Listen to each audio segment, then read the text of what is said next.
Good evening, everyone. My name is Michal. I work at Pulmonary Hypertension Association. I recognize a lot of the names here tonight. We are very lucky to have Dr. Young and Ann Davis presenting tonight on talking to your children about pulmonary hypertension. Dr. Young is attending cardiologist at Seattle Children's Hospital and associate professor and director of the pulmonary hypertension program in the Department of Pediatrics at the University of Washington School of Medicine.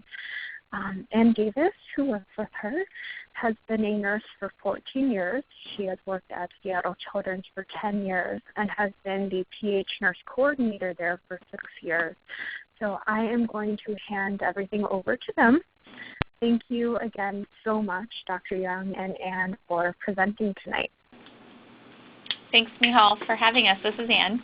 And yes, thank you very much, Michal, and for the Pulmonary Hypertension Association for hosting this. I hope that this is useful. So who do we have on the line? Is anyone out there? Can anyone hear us? No. I think we're probably muted. Oh. Okay. Right. Well, I guess we'll just go ahead and get started then. So we're here today to just kind of talk about talking to your kids about pH, and we thought we would start by talking about what sort of an ideal scenario would be. So in an ideal situation, your child would feel comfortable asking their parents about anything. Your child would learn exactly what is appropriate for their developmental stage, not too much or not too little, and that as parents you would always have time to talk and know exactly what to say. And we would like to say, well, yeah, right, that's in an ideal situation. But we know that real life is different, and so we thought we would talk about some barriers that you have to talking with your kids and some tips for getting through those barriers. This seems like kind of a small group. We were thinking that maybe we could make it a little bit more interactive and make sure that we're not talking about stuff that is not interesting to you. So maybe we could have you, if you're out there and not muted, say if this is the type of thing that sort of jives with you. Is this how you're thinking about this topic? And maybe also a little bit what you hope to find out or why you're interested.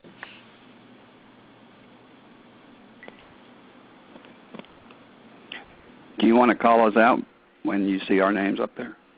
Oh, sure. Oh, there you are. So you must be Stuart? Yeah. Okay, good. Am I the only guy on the list, right? Yep, you are. So maybe you wouldn't mind giving us a little bit of background about your family? All right. Well, I am the PH patient. 13 years now with idiopathic pulmonary hypertension. I've been on Flolan for the entire 13 years. In the past, I still am on the support line. I answer that for the PHA. I was Thursday night international chat host for PHA and assistant support group leader here in Dallas also. All right. And I just want to learn more about the kids. All right. Wonderful. That's a little bit different than the situation we're used to. We're used to having our kids as our patients. So I think it could go two ways, too, if you have children that you're trying to explain your disease to. Well, I'm a member of the Families with Children, and most of the parents are in that group. And, yeah, I just want to be able to help out parents that have newly found out about their child in case they call the support line. Great. Well, thanks for being out there. You bet. Is Jody or Regina out there? I'm Jody. Hi, Jody. Yes, I lost my son. I swore this wasn't going to happen. Oh. to be AH, and I have a 10-year-old half-sister. I want to be able to explain it to her better. I see. So you're going to be focusing on your other children. Yes. Okay. There's still a chance that my older son can have it. The doctors are watching. Him and his brother were both born genetically undiagnosed, and they're not sure what kind of, they know it was PAH, but they don't know if it's hereditary or not. Okay. And how old did you say your child is now? My daughter's 10, but her brother was 30, but he was very severely handicapped, so he functioned about a 2 to 3-year-old. Okay. 10-year-old. Okay. 10. Okay. And Regina, are you out there?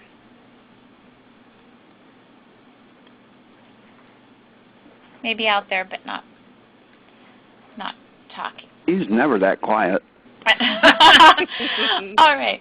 Well, I think is there somebody else calling in? I just came on.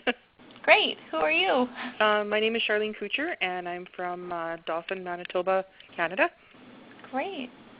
And we were just trying to get a little background about who's listening today, so we can hopefully try to tailor the talk a little bit to those that are listening.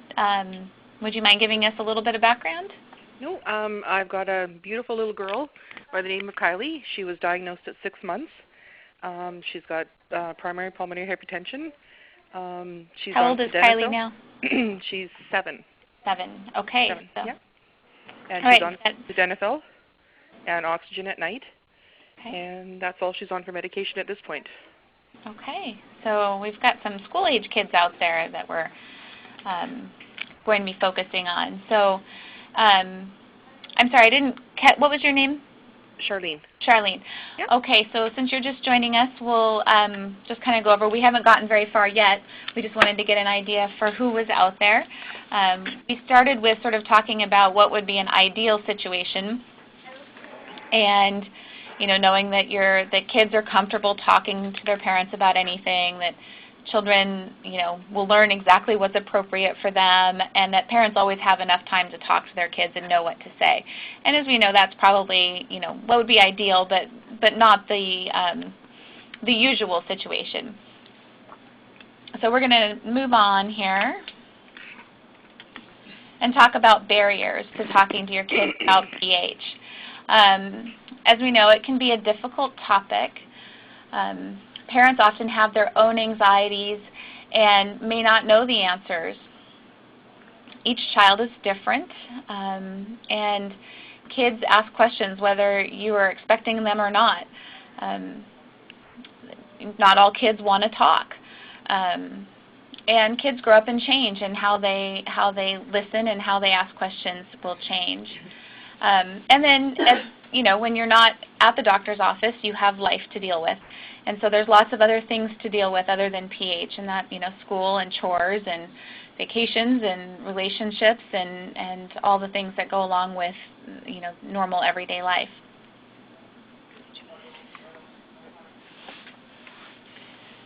So we'll move on and talk a little bit about, just sort of a few highlights that we want to hit on before we get into the specifics about talking about age groups. So a few important things to keep in mind is that it's really important to talk to your kids about pH, and kids will often wonder if pH is their fault, and just making sure that they really understand that no, that they've done nothing to bring this on. So we want to make sure that kids don't ever feel like that pH is something that they've brought on. Kids will ask about dying, so take some time before you dive into that topic with your kids to think about your own beliefs. There's no right or wrong way to talk to your kids about pH, but there are a few things that might make it a little bit easier. So I just wanted to say that I think we put this in because sometimes some kids are talkers and some kids are not. Some kids ask questions and some kids don't. But I think that some universal things that they're thinking about, no matter what their developmental stage is whose fault is pH? And if it's not addressed, I think it's one of those things that it doesn't have to take it's not a long conversation, but you can put it out there. It's not anyone's fault. It's not their fault. And then for sure, at some point, the dying question is going to come up. I think this is maybe more of a question that you want to wait for them to indicate that they're ready to talk about. But it's nice to, if you've had, if you've thought about how am I going to answer that question. Any comments? I have a question. Please. No, with my daughter being a half-sister of her brother that had PH, and they, like I said, there's really no way of knowing how he got it. What's the best way to answer that question when it comes up? And she's 11 years old, right? 10 years old? 10. Yeah. Mm-hmm. Has she not asked that? She has. And I know. And what have you said? The doctors don't know. I don't really know what to tell her because they can't tell me even. I mean, she asks me about their other handicaps too, and I can't tell her, and so I'm kind of in a conundrum between the two. And I was just wondering if you have any input on a half sibling getting it too. You think that she's worried she might get it? Yes. Yeah. This is difficult because you can't promise her, right? No, there's no way I could. Yeah, and so I think this is one of those things where the more honest, if you can be as honest as you can with what you know and then say this is what we know, and then let's talk about how we feel about that, and then validate the feeling. And I think that is almost as good as you can do, and it's true for other things in life that we don't think about. None of us can guarantee that we're going to be alive in 10, 20, years. Something might happen. And so I think having is there something that you think you feel? Are you feeling really anxious about her getting it too, do you think? Well, there's really no way of knowing, so yeah, probably, because, her brother's only been gone 19 months, and they're watching her other brothers, so. Yeah. Kind of scary. Yeah. It sounds scary, yeah. So it sounds like, you need to, if you feel nervous about it, she's probably going to pick up on that. Okay. And I think it's okay to feel nervous. I think you just don't want it to take over your ability to, go on with life and do what you need to do. Okay. And so I think you can acknowledge it, that this is really frightening to me, but I think it's, these things are also important for us to do. Okay. If that's what you think, I don't know if that's what you believe. I'm hoping that it's not, some things you can't do anything about, and you have to accept that. I think it's easier when you say, what, I do have to accept that I don't know. Yeah, she asked the question and I wasn't 100% sure because there's really nothing on half siblings to look up. Yeah. Yeah. And you're right, there's a lot that we don't know, but obviously you can reassure her that if she ever were to feel poorly, you would, take care of her as much as you could and do everything possible, just like you did for her brother. Okay. You might also look on the PHA's website because there's the newly diagnosed section, and then like the kids, there's information in there about talking. So. Yeah, some of this is we borrowed some of their talking points too for our talk, but. And there's a few things that we'll get to that talk specifically about talking to your elementary school age kid, verging on teenagers, and how to sort of approach them in a developmentally appropriate way. So as we move through the talk, you may pick up some points that might help ask her some questions that help you understand where she is. Okay. Yeah. And so the third point here, I also want to, And Stu, you probably have some experience on this when talking to other families and feeling like maybe I didn't do that quite right, or I think that you may not do everything the way you wish you had done it, but I think that that's okay. And if you did something that you had wished had gone better, I think that you can use that as a talking point and say, you know, I wish I had done that better because of this, and I really wish I had said this. And I think that's, you can't, I think you have to be able to say, I did my best, and that's what happened. When it comes to, you know, did I answer the question the right way or not? Okay. So I think we'll move on to the next slide, which talks about toddlers and preschoolers. And I know we don't have very many families out there on the line right now that have toddlers or preschoolers. So we'll move through this, but I just want to spend a little time on it for those that may be watching later. So developmentally, toddlers and preschoolers, their sort of developmental goal is to gain a sense of personal control and to assert their power. They're moving out of infancy. They're not quite, beyond. They're sort of learning, like you think about the toddler terrible twos or whatever. They're trying to gain a sense of control over their environment a little bit. But their language isn't very developed yet, and they're still learning how to communicate. So it's best to use simple and concrete explanations. One great tool is to use play and role-playing to talk about different scenarios. So using dolls or toys or books or pictures to role-play different scenarios, such as going to doctor visits, different procedures, maybe playing with friends to find out how they're feeling. You can, they can be the little PH patient and mom or dad could be a friend, to figure out things like how they feel about wearing their pumps and how they like to wear their pumps. So using role play with that age group is a great way to get insight into where their minds are. It's important to give simple choices, both making sure, and not too many choices, so maybe two choices, and you have to be able to be okay with whichever choice you give. So a good example would be, do you want to wear the pink backpack or the blue backpack? You're okay with either pink or blue, but it gives them a chance to have a little control over their what they wear that day. As opposed to, do you want to go to the doctor now? Yes. Or you're wearing the pink backpack. This is, so. And making sure that all caregivers are on the same page so that kids aren't getting mixed messages.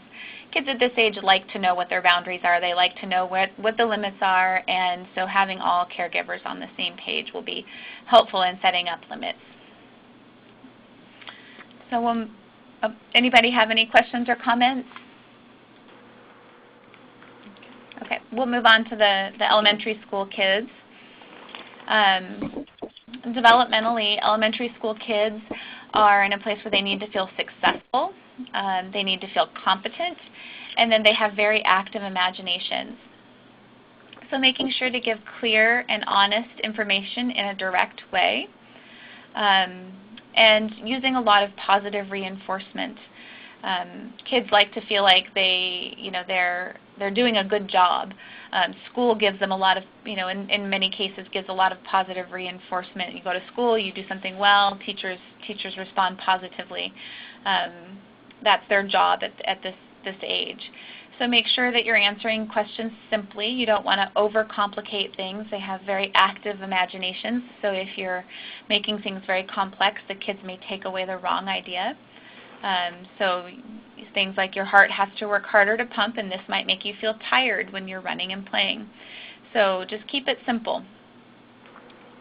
Focusing on what kids can do and not on what they cannot do. This will help with their feelings of being successful. So finding...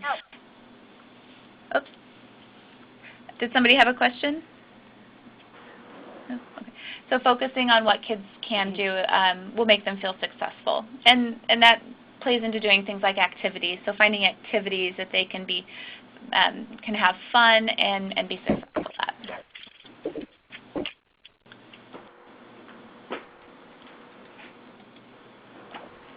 And adding to that, getting a sense for, you want to know what your kids understand. One great way of doing that is asking them questions to gauge what their understanding of their disease is and to reveal worries or concerns. Kids may not come out and say that they're afraid of, maybe it's dying. But by asking them questions, you might be able to get them to give you some more information.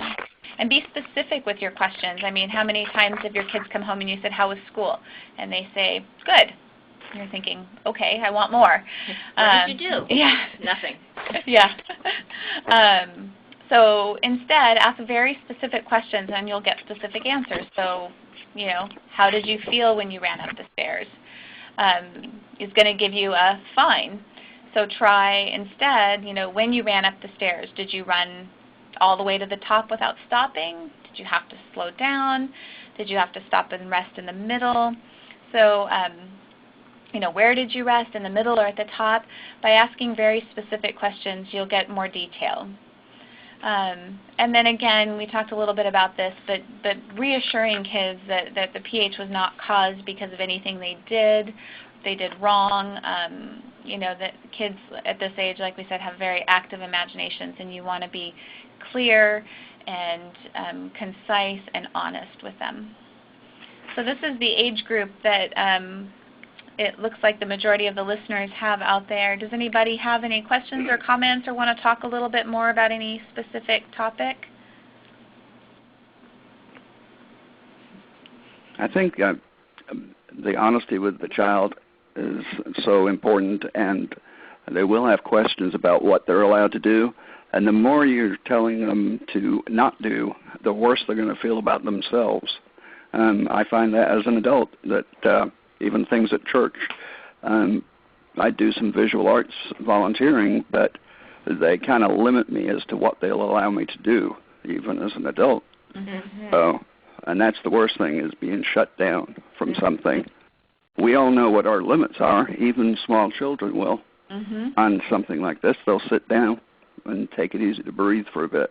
So, you are exactly right about kids. And, of course, I don't take care of many adults, but certainly with kids, parents always ask, what should we limit them doing? And really, like you're saying, Stu, kids they know what their limits are, and they will stop when they've reached their limit. In general, I think that kids are actually better than adults because you never find kids doing marathons. But I think that you're right, though, but you don't want to focus on that. Like, oh, look what you can't do. Oh, look, you turned blue. Oh, look how short of breath you are. But instead, focus on, let's do this activity. Let's play this game. Let's do this planting, gardening. There's just so many things out there that kids like to do, things that parents do, that kids can do with them, and that are fun. And we should, I think focusing on that instead of focusing on what you can't do is a great positive message to send. And it goes into making kids feel successful, which is such an important task at this age. We love elementary kids. They just have so much imagination, and they're so curious, and they really want to learn. And I think you want to give them the tools to be successful, and so you want to make sure that everything you tell them is for sure is true, and that they're not going to find that we sugarcoated anything. Yeah. And also important, one of the things we were talking about before this started was how much kids at this age absorb. They take in everything. They see. They may not look like they're paying attention, but kids see and hear so much. So that when you're talking about pH, maybe even with another parent or adult, and you think that the kids aren't listening, they are listening. So making sure that your conversations in front of the kids are tailored, appropriately, so that you're not talking about things that would be maybe scary or that they're not ready for, and then following up those conversations with questions for the kids, so you can get a nice idea for what they do understand. It's the proverbial the kid thinks that the adults aren't paying any attention to them, and I think sometimes we are guilty of doing that, and just maybe if you know there's a child there, acknowledging that they're there, acknowledging that you're having a conversation, and making sure they don't have any questions about it, or clarifying what you said. Anybody else have any questions, comments? All right, we'll move on to the glorious teenage years. Teenagers are one of our favorites. They're all our favorites. Yeah, they're all our favorites. Teenagers bring a definite colorfulness to clinic.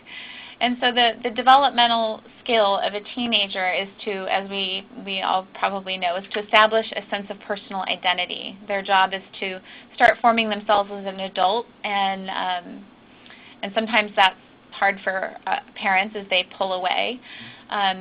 So instead of asking very specific questions as you would with an elementary school child, you want to ask more leading questions, engage them in conversation, and then listen. So things like, tell me what you know about your PH, or this may be a scenario where if you just want to find out how their day went, tell me about your day, how did history go, or whatever it is that they're into. And so another way of gauging how they're dealing with their disease, even with their peers, it would be to say, how did you handle whatever scenario they may be in? So you're asking sort of specific questions, but leaving it more open-ended. You want to encourage independence in what they can handle, adding responsibility as they show competence. You want to ask their opinion and make sure you listen. I think that's something that can be hard for parents to do, and sometimes even providers to do. We want to make sure that we're asking what kids think and then listening to their response, and being okay with, if you're going to ask their opinion, then you need to be able to listen and pay attention to what they're saying. So in helping kids to establish this sense of personal identity, you want to be able to incorporate teens' ideas into their home, school, and medical plans. So if you're going to ask, you want to be able to take away, within reason, of course, and making sure that it's appropriate, but taking their ideas and trying to help them incorporate into their lives. You want to encourage teens to talk directly with their providers. So questions, concerns, and this is something providers can help do too, is directing clinic visits at the teenager. Parents can listen in if that's good with them, but directing questions directly at the teenager, it'll help them have a little bit sense of control and identity during the clinic visits. And so that is teenagers.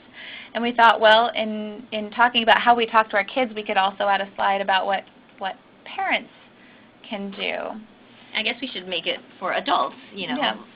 This is what adults, anyone who's supporting someone who has PH, and really, I guess if you're an adult with PH, you can talk to kids about your someone with a PH too.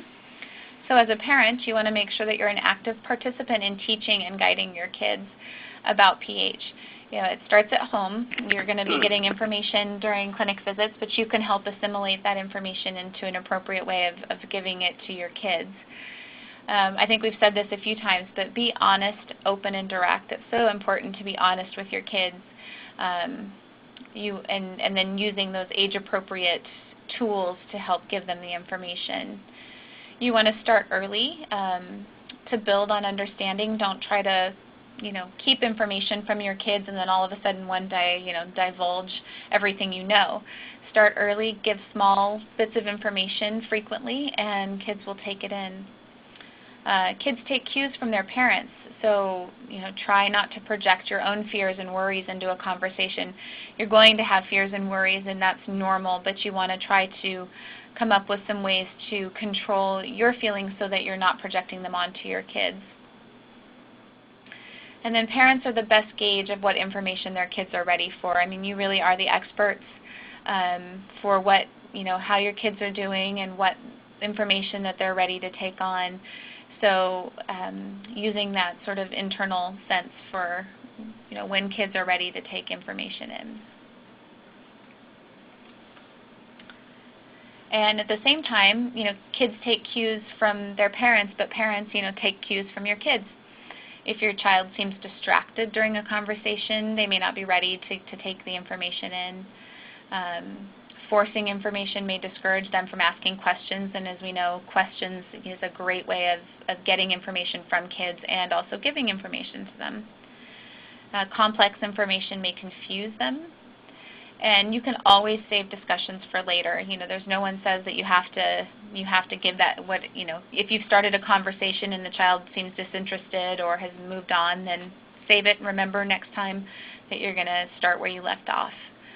And then co-parents should agree about when to have these conversations and how much information to share. So being on the same page with whichever adults are parenting the child.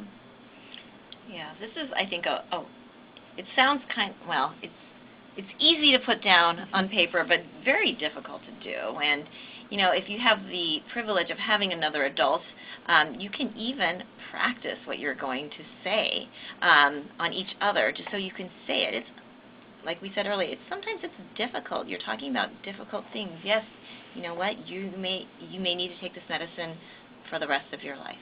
You may get sick. You may not feel good. You may need to go into the hospital. And sometimes it's good to have some practice doing that. And you can always also call your providers, too, and say, I just want to make sure I have the right information, or that I have the story straight. Here's what I understand about what you said, and so that you're able to give that information to your kids in the right way if you're confused or not sure. We wanted to make sure that we talked about talking to your kids about pH, but we want to make sure that we didn't leave out siblings. We know that many pH kids have siblings, or even the children of adults that have pH.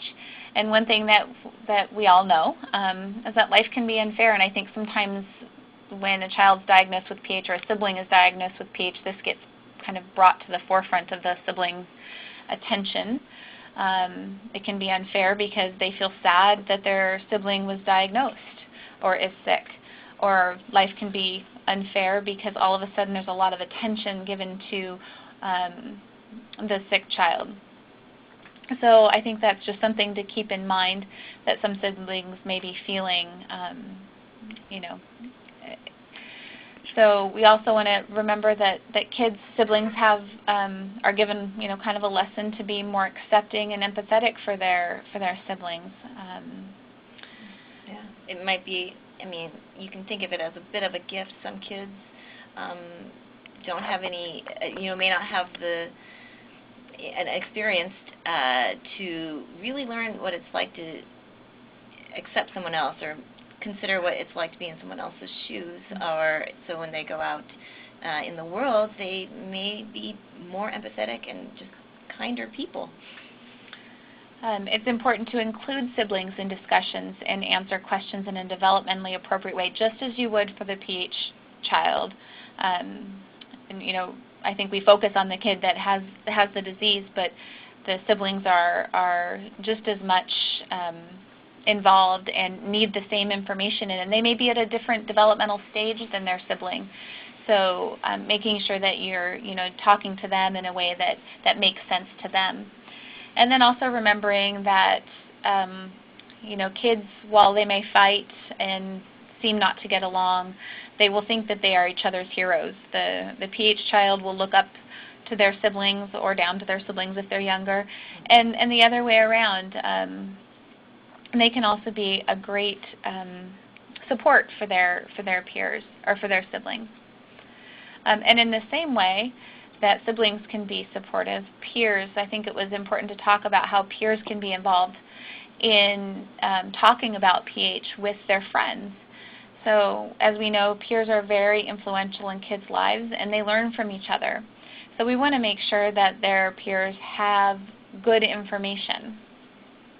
So talking with friends and parents and teachers, educating them so that they can pass down the right information, accurate information to their peers, so that their friends aren't coming to them and saying, so I heard you were really sick, and maybe, I don't know, kids can be kind of mean and say mean things if they think their friends are sick. So making sure that peers have good information. You can work with the school to help peer groups understand pH, or working with teachers to even maybe give a lesson on it, and how to include the patient so that they don't feel isolated or left out. You can arrange activities that the pH patient can do with their peers to help build friendships. And also you can then help also give information about pH to their friends. And then developing a strong network of friends and parents can be a safety net for the pH patient. You've got lots of people looking out for them. And then we thought we would spend a little time talking about how to talk about bad news.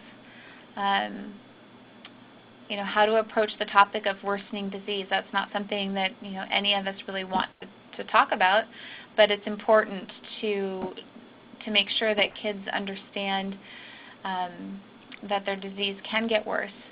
So you want to make sure that you're honest. Keeping information from kids will only make them lead to mistrust. They won't trust what you have to say when you give them information if you're keeping information from them. Be simple in your explanation. Don't over-explain. Kids may misinterpret information and develop unnecessary fear. And then be prepared. So if you're going to talk about worsening disease, and know what the plan and the treatment is, and discuss them in a developmentally appropriate way. Yeah, I think that as a physician, I was once told that you only have to give bad news once.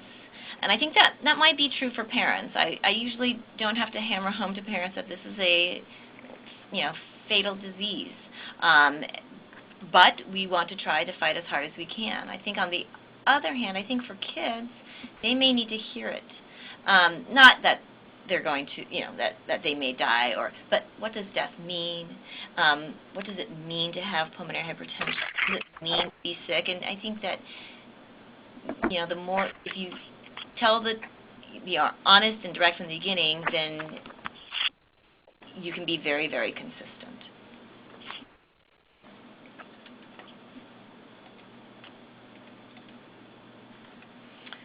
So a few take-home messages from today would be, focusing on what kids can do, and that sometimes being different is better. You may need to find new interests. If, old interests for too much activity, finding new things, you may discover new things about yourself. pH is not your fault.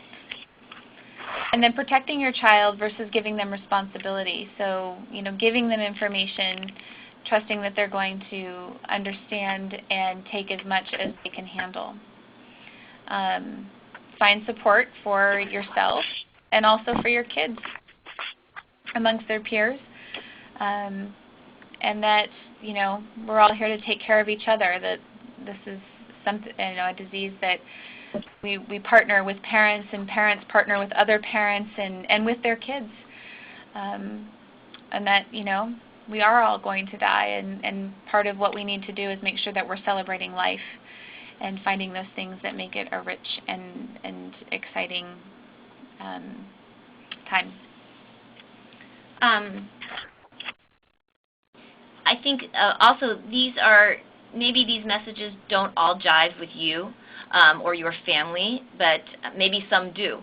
And so we wanted to give different messages that you can try to create when you're talking with your children or the children in your life. And I thought that would be helpful. So, Stuart, I see that you have written something about the patient-to-patient support line. Is he gone? Oh, he's still there. I've got my mute, sorry. No problem. Including parents, patients, and older siblings. Are you talking about the patient-to-patient support line still? Yes. I answer it while I'm taking this quarter off, but I've been answering that for a couple of years. And quite frequently I get calls from parents, and I also get calls from older siblings or parents that have lost children and that. So The people that are answering that line, we go through quite a bit of training with PHA and can address a lot of topics. So the 800 number is 800-748-7274. And because these are patients, just watch what time you call, but feel free to call any time or during the day to talk to somebody that knows about it because they're living it. Yeah. These are not just people at a call center. These are actual patients that are answering your calls. What do you find are the topics that are most difficult for you? The most difficult have been end of life and those that are waiting on their first heart cath when I'm talking to them. Waiting on their first heart cath? Right. Before the diagnosis? Yep. So,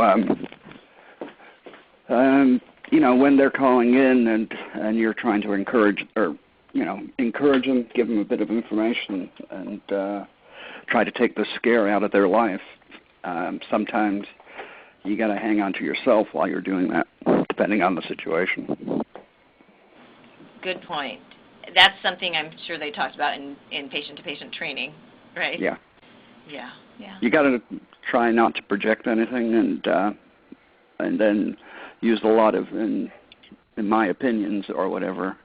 But you can work through it, and those folks are happy to answer that phone. And we've got people from early 20s to their 80s that are answering it, so lots of variety. Give us a sense of what questions parents are asking about when it comes to talking to their kids. Well, some of them are, the restriction question does come up. How do I stop them from doing things? Doing things, and I say, don't stop them. They'll let you know. Yeah. There's some things that make common sense to avoid, but you don't particularly want them in the swim team until their line. Right. But I've felt it in my own life that where I get told no, and they just want to, and I want to just rebel against that. So being restricted is me like something I want to fight all the time.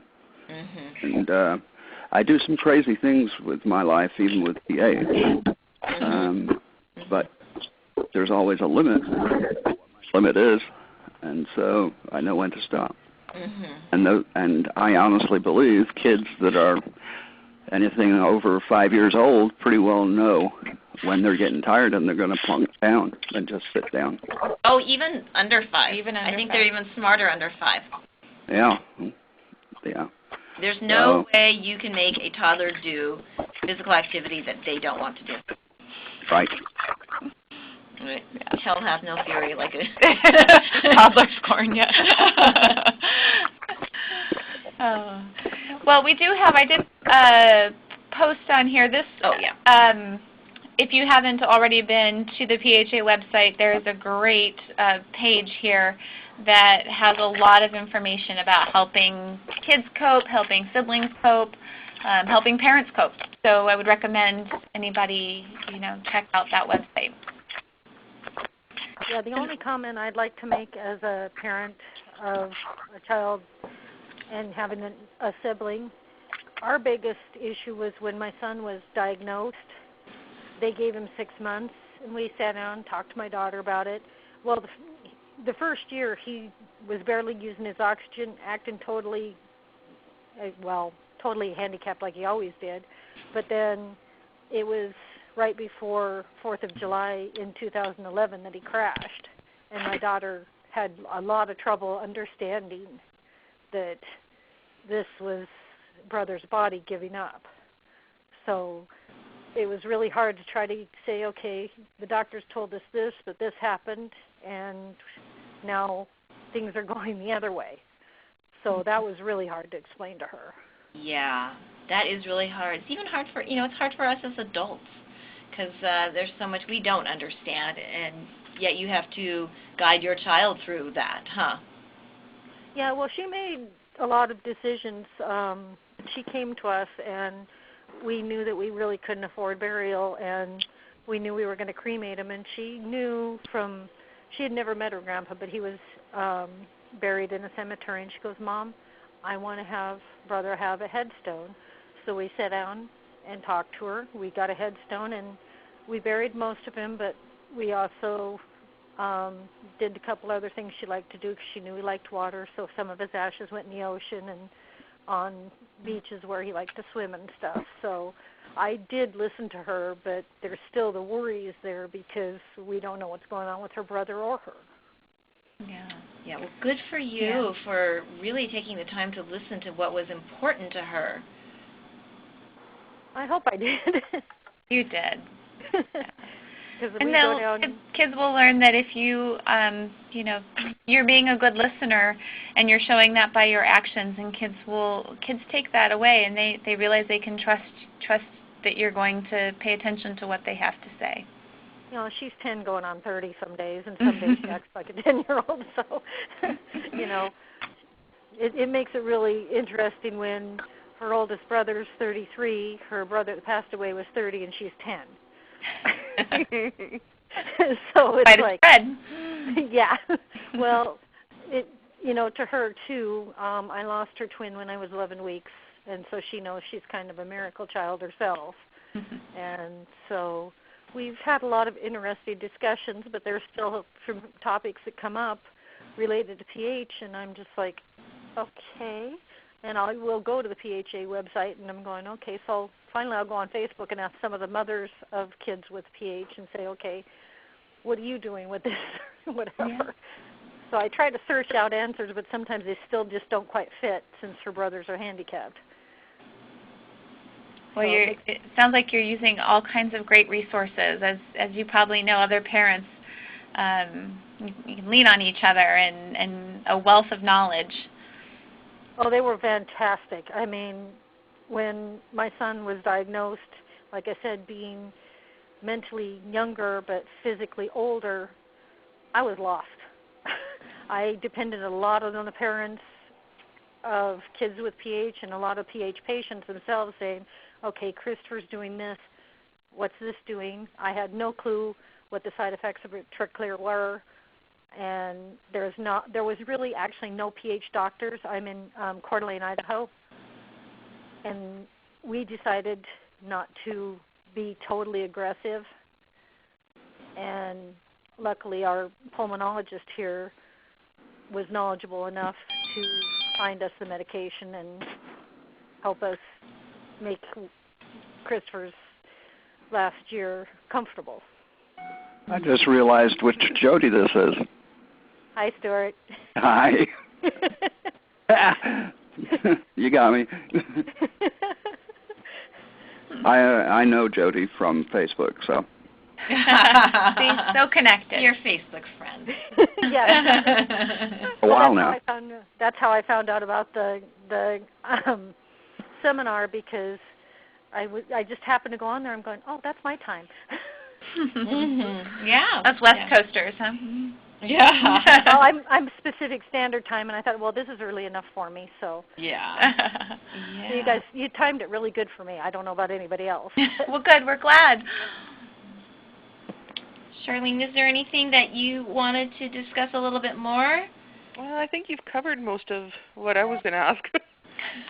It's not easy, but I think, right? It's not that you think, oh, now I know what to do, but I think just you know that you need to do it, and so there's. Yeah, I think knowing that if you can get a sense for sort of, I think keeping in mind what the kids' sort of goals are for the age, and tailoring the talks to those sort of specific goals. Keeping those in mind. Nobody's going to be perfect in their discussions, but sort of helping kids in their discussions, keeping the developmental goals in mind will help them be able to understand the information. And then as they get older, you sort of move on and elaborate. Yeah. I also want to congratulate all of you, because the fact that you're wanting to talk to other people means that you've passed a personal hurdle, right? Yeah, of some sort. So even though you don't feel like you know everything, certainly wanting to talk to other people and wanting to talk to your children is an excellent direction. Like I said, at this point, I just need to get over the hurdle of making sure my 10-year-old feels comfortable with her life the way it is now, and hopefully we won't have to worry about pH, but I know that's always going to be there for me. Yeah. How long did your son have that, Jody? Pardon me? How long did your son have pH? He was diagnosed in May of 2010 with a heart rate of 183. Oh. Yeah. Well, we had kept taking him to the doctor in 2009. We had started in, I think, July of 2009, because he was sleeping all the time, and his care providers that took him out in the community kept saying his lips were turning blue. And it just so happened that day we took him in, which was a Friday, there was a, I want to say a trainee, but that's not what they're called. Intern? Yeah, an intern there. And the doctor asked if, it was okay if she did all the work, workup and stuff on him, and next thing we know, we're running to the hospital. And they did an echo, and his pressures were, I'd have to get the paperwork out, but it was like 100 plus. It was like 120 or something. And then we had an argument between the heart doctor and the lung doctor whether it was pH or not. So the beginning was really hard. My goodness. And then he passed in February of 2012. You watched that for 2 years? The first year wasn't bad. Like I said, he was on oxygen, mainly at night, and they still to this day do not know how he got it, or they're guessing it was sleep atrophy. Oh, okay. Sleep apnea, maybe? Yeah, sleep apnea, excuse me. It's okay. Thank you, Stuart. But they're not 100% certain, because they couldn't do a lot of tests on him, because when they did the echo, they almost lost him. They didn't even think he was coming out of the hospital because his heart rate just kept spiking up. So it was, and then the second year, like I said, it was June 30th, I can tell you, and his legs were 17 inches round with edema. And that's when he started taking the turn for the worse. And then the next year was not a good year. So it was really hard on my daughter, because they kept telling us, well, it's time, he's going to go, and then he'd pull himself back out, and then he'd go down again, and then he'd go back up again, and it was a yo-yo. And I remember talking to you at that time. Yeah, it was rough. Yeah. I was reaching out to anybody and everybody that knew anything about pH to learn and help. That's the hard part, where a lot of people don't know enough about it, or don't even know what it is. So you'll say, my child's got pH, and they're like, oh, so they'll grow out of it? Oh, okay. Or they think it's the other high blood pressure. Yeah. Well, a lot of times, Kylie's having a good day, she looks great, right? So people look at her and say, well, there's nothing wrong because she looks fine. Well, you don't see it right now, right? And it's hard to explain that to people. Ask them if they got X-ray vision. I like Could use them down in the hospital. I like that. Yeah. Yeah. Oh. Yeah. My sister is actually legally blind because she had a stroke down her optic nerve, and I'll go to the grocery store with her, and her vision's kind of tunnel vision, the little bit she has, and people will glare at her, and I'll just turn around and say, excuse me, but she's legally blind. And they'll just go, oh. It's so funny to watch. I'm terrible about that kind of stuff. Being a mother of 2 handicapped kids, I've had stares and gawks and talk behind, and I'm very vocal. I think, you do what you have to do. Mhm. All right. It has been lovely. Thank you for sharing all your experiences. I always learn something. This is Dr. Young. Yeah. Well, thank you guys for having this, because I know I'm kind of on the right track, but I learned a few things that I can sit down and talk to my daughter about and help her understand more what's going on and how to answer her questions. Good. Well, it was very nice to spend some time with you guys, and thanks for listening in. Thank you. I'm going to jump in quickly and just also extend my thanks to you, Anne, and Dr. Young, for spending so much time with us this evening and answering so many questions. And thank you to everyone else as well, Sue and Jody and Charlene, and everyone who really contributed to the conversation tonight. Can I ask Thanks, Mihal. Question? Thank you, Mihal. Can I ask one quick question before we go? Sure. I'm just wondering what, how you handle when you've got the pulmonary doctor and your cardiologist are on kind of different wavelengths for medication. So you've got one that's pushing for one thing, and our cardiologist, who's the one who's making the decisions on medication, but our lung doctor wants to change Kylie to Bosentan, something like that. Bosentan? Yeah, that's it. Mm-hmm. But you got Kylie in the room there, and they're kind of the one doctor saying, well, we need to change her to this because it's so much better for her. But her, there may be problems with her liver, and yet our cardiologist is saying, you know what, the sildenafil's working for her. Let's leave it be. So how do you explain that to her when she, she's got questions on that? So you're trying to explain to her why the doctors were disagreeing? Yes. Can I ask you what you did say? Actually, I kind of took our doctor outside, and I said, if you want to discuss changes, talk to us about it, not, in front of her at that point.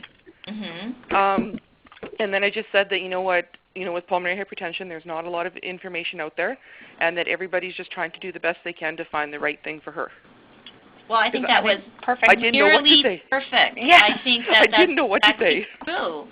Say that, the good news is you got at least 2 doctors who are really interested in you and are trying to decide what's the best, and they need to think about it. Right. And I think you made an example of sort of an important point, which is to be honest and be concise. Making sure that you're upfront with her, acknowledging that they have a different point of view, but being concise about it, and then sort of moving on. Okay. I also thought it was very nice that you spoke with them about it afterwards, and just reminded them that, she's in the room. Yeah. When you have a conversation, make sure that it's appropriate for your patient that's in the room. And a reminder that kids take everything in, just because we're the grown-ups talking to each other doesn't mean that the kids aren't listening. That's so good reminder to all of us. Well, the lung doctor at one appointment's like, she listened to her heart, and she's like, oh my God, the P2 sound is really loud, so her pressures have gone up. And at this point, we hadn't seen our lung doctor or our heart doctor.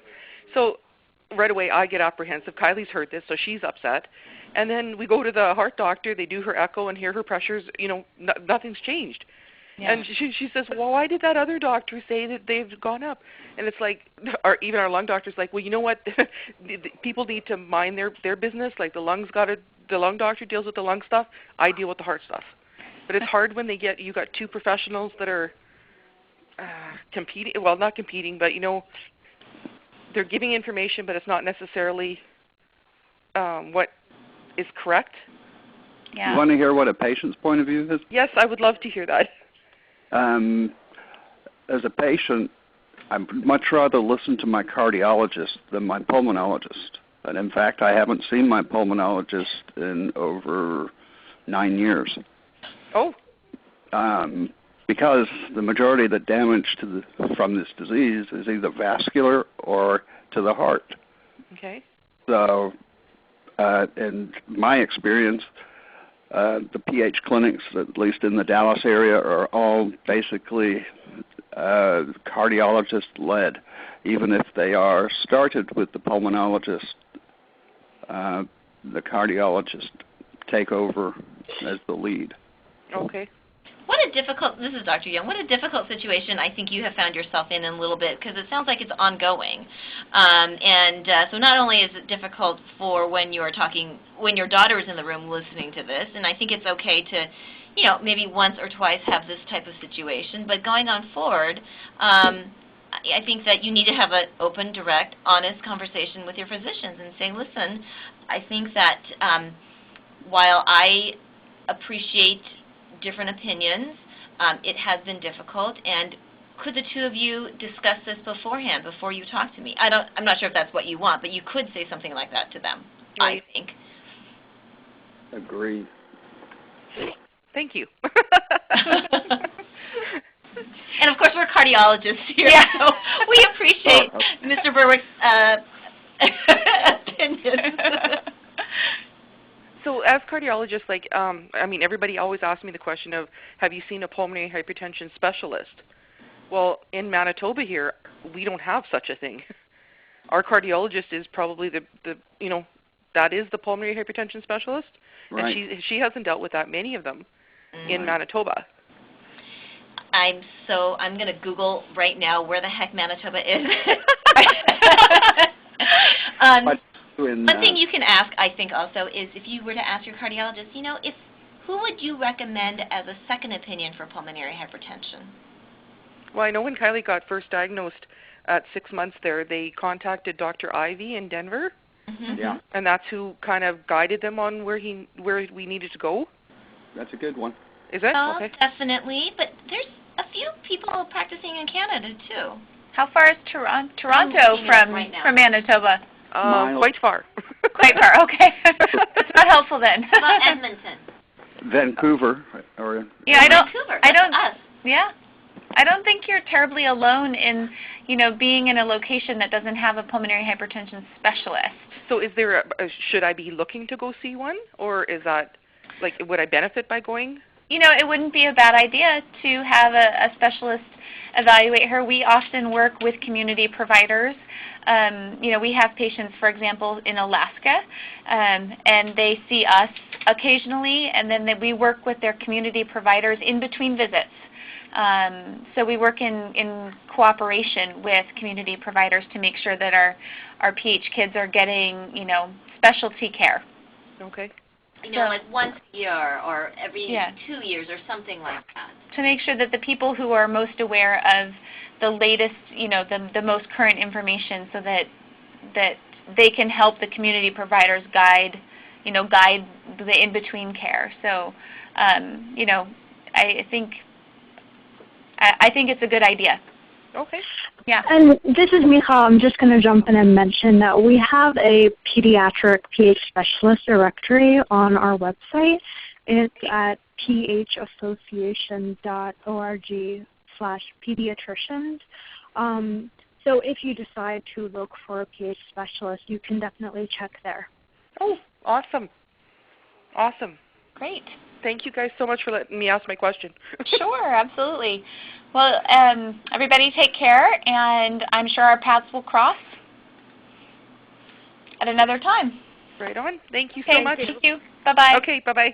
Thanks, Have a wonderful night. Thank you so much. Pleasure. Bye-bye. Good night.